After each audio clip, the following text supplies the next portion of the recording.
Hi everyone, this is Reduce Waste Pigment Effectively team. And so today we're going to talk about the process of us reducing waste pigment and why we want to do this and the empathy of it. So our group members are Angel Yang, Chao Yang, Jessica Xu, and Yo-Yo Wu, all from seniors. Seniors are students. So, why are we doing this project and where does the idea come from? The reason why we're doing this project because we have seen a lot of waste pigment in our room, especially after the school events such as prom and prom decorations and Halloween or winter dance. And so we usually order a lot of pigment in order to avoiding not having enough pigments for doing the decorations. And those waste pigments are sometimes left to be dried out or to be wasteful. And so in this project, we are trying to use those pigments to create another amazing artwork that can be efficient and can be very productive. So yeah, and we choose a specific type of painting which is called action paintings, and we will later talk a lot about what is action paintings and what kind of genre and the process and the scale of it is. So hope you guys enjoy it. So, what were our research interview survey results and what did it tell me I need to focus on? What I actually focus on is that we can see from the chart that acrylic is the one have been wasted so much and commonly throw away because it gets dry easily. And then the rest of the stuff are approximately the same percentage. And we have also asked our students to check on those pigments that haven't been used for a long time. We find out that not only acrylic, but also those papers such as cardboard or canvas or some plastic pigments have been left over and piled up in the storage room or the table in the art room. We focusing on all the materials that can be reused to make um, an action painting for everyone in PAS who needs to release their stress. So, to summarize the survey, that where most of the art students put their pigments. Most of them pointed out that they put in art room, in trash can or bags, in their carts. And how much waste do they produce after painting?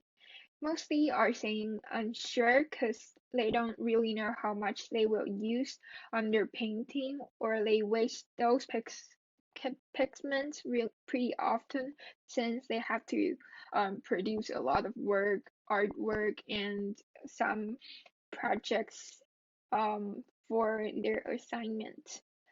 Lastly, most of them reply that they throw the rest of the pigments they used or just wash it away. However, they all feel guilty and bad by wasting all these pigments, so we come out and some ideas to solve the problems. Our initial plan was to paint on walls to decorate nearby environments, thereby creating a cheerful atmosphere around. However, we couldn't find a place that would allow us to do such things. Therefore, we came up with an alternative plan, which is to relieve stress by producing action paintings. But before going on to that, I would like to first talk about why we decided to choose action paintings. So people might be wondering, and they also have been asking us why we decided to use these leftover paints, waste pigments, to create only action paintings, but not other kinds of paintings. For example, why not illustrations? So like we've mentioned earlier, our goal is to not only use these waste pigments to recreate art, but also to relieve stress at the same time. So we believe in order to achieve this goal, action painting is our best solution, since it is the kind of painting that can be painted spontaneously without a need to worry about any technical skills. Because as artists, we often feel the stress of having to worry about our technical skills. For example, the need to worry about having to paint all the straight lines on the paper, or perfect shapes, the proportion of the bodies, or even the dimension of the space. But by applying paint spontaneously, we don't have to be stressed or worry about any of our technical skills. All we have to do is enjoy the moment and have fun applying paints onto the canvas. And this is our prototype and a quick video we found online that tells us how we can produce an action painting. And it is pretty simple.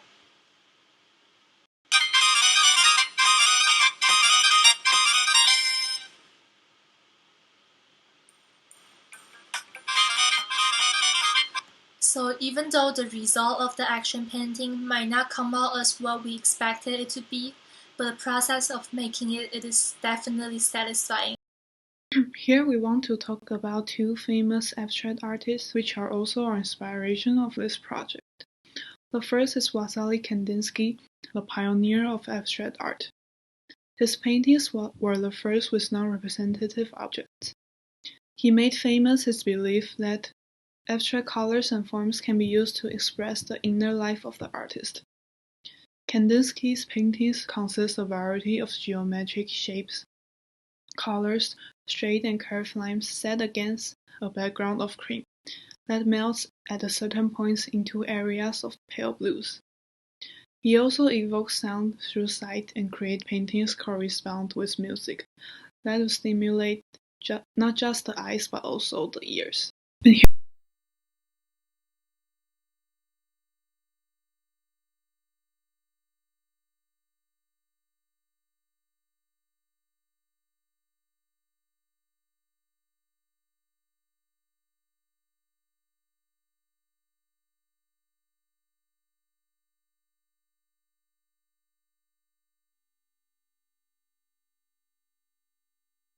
Canvas completely covered in different colors of paint. Pollock is famous for helping to create a whole new art movement called abstract expressionism, which is creating works that are non-representable. Artists at that time used different kinds of colors and shapes to express themselves. Expressionism is a kind of art that expresses feelings and thoughts. Abstract expressionism is art that shows emotions and ideas through non-representational forms. Moreover, Pollock's art are world's most expensive paintings. One of his pictures was sold in America for $140 million. Pollock is also the artist that inspired us to reuse waste art pigments to create new abstract action paintings.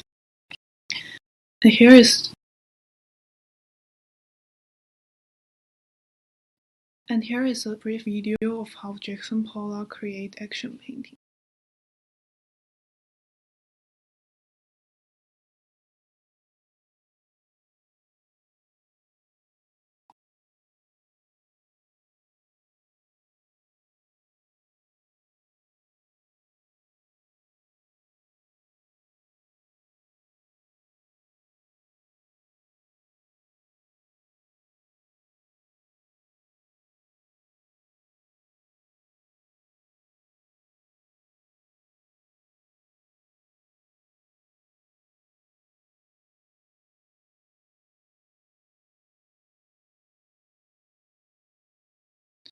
As you can see, Jackson Pollock randomly throw and splash colors of paint all over a large piece of canvas.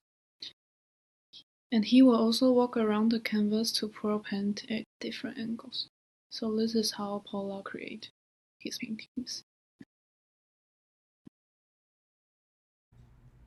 So after the very amazing learning of art history, we decided to make some action painting that resembles the work of Jackson Pollock's. We used the leftover pigment in our room and also the leftover canvas that the art students kind of abandoned after the finish of their portfolios to do this project. This one is the first final solution that we have made for our paintings, and we called it on Title 1. The medium will be acrylic on canvas, and the size will be 19.6 times 23.75 inches. So we use a lot of different colors to contribute these paintings. We kind of mold them out together for the background to create a kind of feeling of confusion, and yeah, and then we kind of spilled some of the white, black, and blue acrylic onto the canvas to create another very contrast feeling then to the background.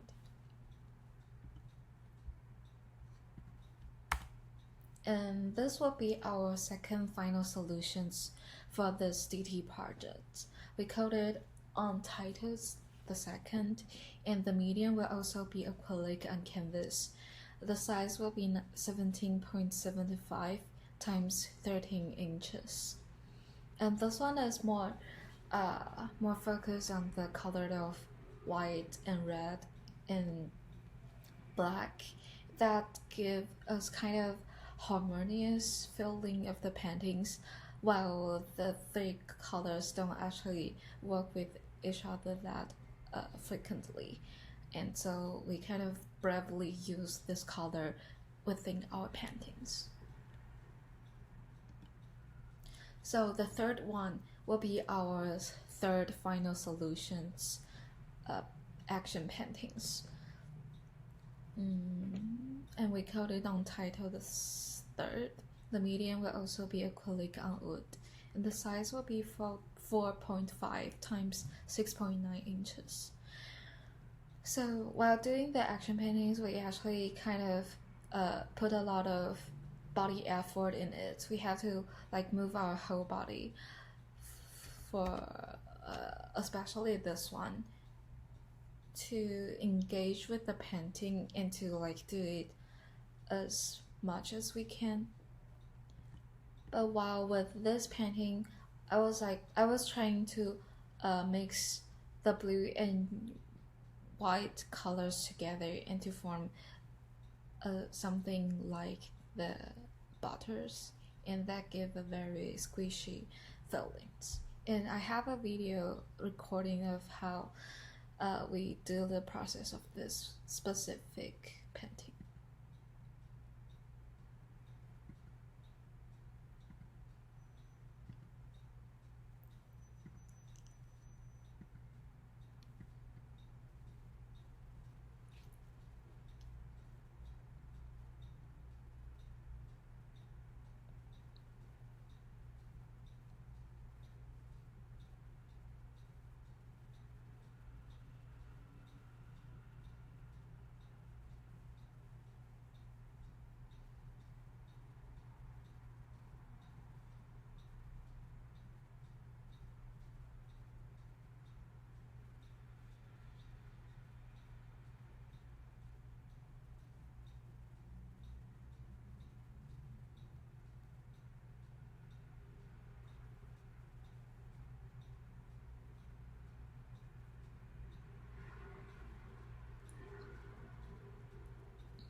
Okay, so hope you guys enjoy my process of doing the paintings, and yeah, so thank you so much for attention of our group's project, and hope you guys like it. Thank you.